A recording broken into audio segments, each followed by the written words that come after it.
आज की हम इस वीडियो में देखेंगे कि हम कैसे रिकॉर्ड इंसर्ट कर सकते हैं, उन्हें अपडेट कर सकते हैं और डिलीट भी कर सकते हैं।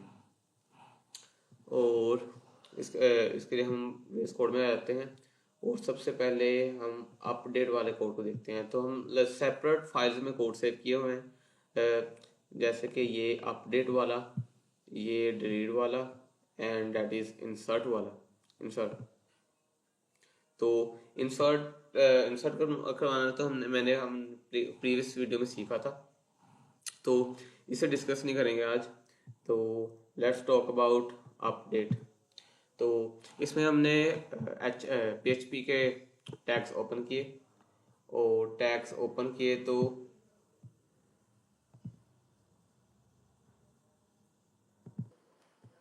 PHP के टैग्स ओपन किए और इंक्लूड db.php हमने db वो फाइल PHP की ऐड करवाई जिसमें हमने कनेक्टर हमारा पड़ा हुआ है जो कि बैकएंड को कनेक्ट करता है डेटाबेस के साथ। तो उसके बाद हमने $साइन एक वेरिएबल बनाया और इसमें हमने $_पोस्ट और इसमें हमने कॉलम नेम दे दिया हमारे एम्प्लॉय आईडी का, और इसी तरह हमने नेम और फ़ोन नंबर बना लिया। और उसके बाद हमने अपडेट की क्यूरी लिख दी और अपडेट की क्यूरी के बाद हमने माई SQLi क्यूरी, तो हमने वो कनेक्टर जो है कनेक्शन वो वेरिएबल यहाँ पे लिख दिया। ये दिखा देता हूँ आपको, ये कनेक्शन जो कि कनेक्ट करता है बैकएंड को डेटाबेस के साथ। तो अभी हम आ जाते हैं कोड में। तो उसके बाद और ये हमने क्यूरी जो है इसका वेरिएबल क्यू ये भी लिख दिया।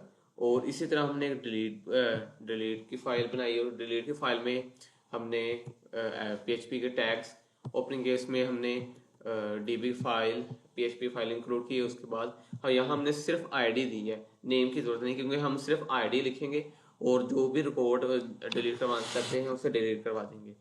और यहाँ पे मैंने एक क्यूरी लिखी डिलीट की, तो ये क्यूरी लिखी और यहाँ पे भी सेम फंक्शन के थ्रू कनेक्ट कर दिया इन्हें विद कनेक्शन के साथ हमने इस क्यूरी को भी कनेक्ट कर दिया।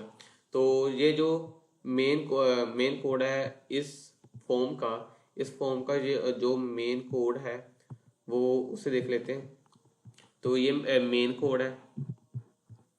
तो ये इसे रन करने से ये फॉर्म बनता है, इससे ये फॉर्म बना है। और अब अगर हम कोई भी वैल्यू यहाँ पे इंसर्ट करते हैं या डिलीट करते हैं तो जो अपडेट की, डिलीट की या फिर इंसर्ट की जो फाइल्स हैं वो रन होंगी।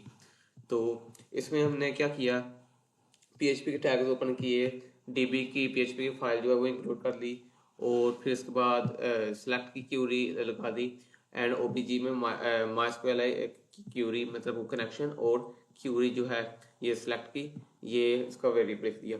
और फिर यहाँ पे हमने HTML का कोड लिखा और जिसमें हमने ये इंसर्ट करने के लिए हमने कोड लिखा है इंसर्ट एम्प्लॉयज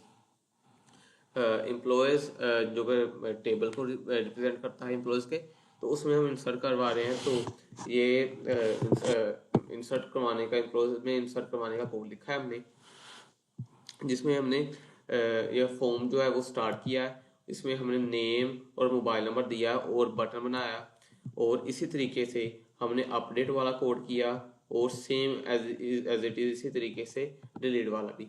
लेकिन डिलीट वाले में जस्ट आईडी दी है, नेम की जरूरत नहीं थी, तो जस्ट आईडी लिखेंगे और डिलीट करवा सकते हैं जो भी कॉलम हम चाहते हैं। तो उसके बाद ये एम्प्लॉय लिस्ट, ये वाला ये एम्प्लॉय लिस्ट, तो ये एम्प्लॉय लिस्ट और जो कॉलम्स के नेम है वो हमने यहाँ पे लिख दिए TR में और TH में इनके नेम्स लिख दिए कॉलम्स के। तो उसके बाद हमने क्या किया, हम वाइल लूप से ना सारी वैल्यूज प्रिंट करवा दी, इन्हें रन किया वाइल लूप से। तो ये फंक्शन रन किया MySQLi fetch array obj। तो obj जो है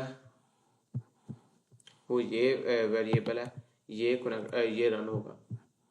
तो उसके साथ हमने ये लिंक भी ऐड किया है व्हाट्सएप का, जो कि साथ ही हम क्लिक करेंगे तो डायरेक्ट उसी नंबर के जो नंबर कोड है उसके नंबर की जो व्हाट्सएप है वो ओपन हो जाएगी, वो चैट व्हाट्सएप की चैट ओपन हो जाएगी। तो इस कोड को रन करने से हमारे पास ये फॉर्म आ जाता होता है तो अब हम एक रिकॉर्ड इंसर्ट करके देखेंगे और उसे अपडेट भी करेंगे और डिलीट भी।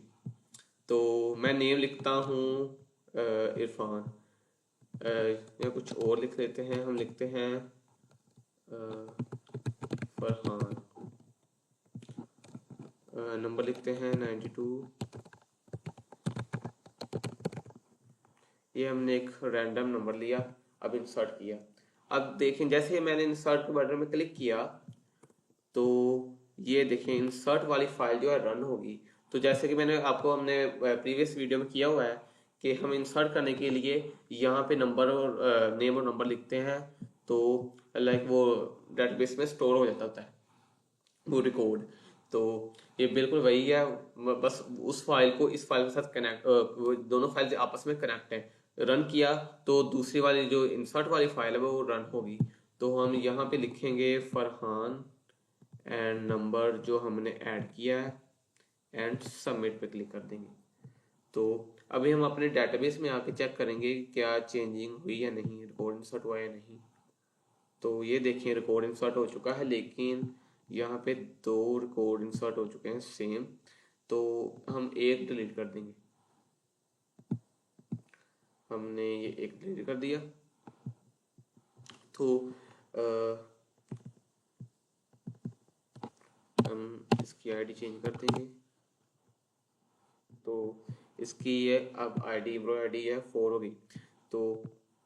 तो हमने रिकॉर्ड सक्सेसफुली इंसर्ट कर लिया है।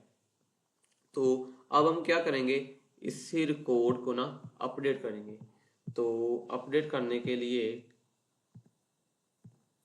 हम यहाँ पे उसकी आईडी लिखेंगे, आईडी इसकी 4 है और उसका नेम फरहान है, तो हम उसका नेम चेंज करके कुछ और कर देते हैं। जैसे हम कर देते हैं रेहान, हम रेहान कर देते हैं एंड उसका जो नंबर है वो लिख देते हैं। अगर नंबर को हम नंबर को भी हम चेंज कर देते हैं, हम लिखते हैं 30000100। ये नंबर लिख के हम अपडेट पे क्लिक करेंगे।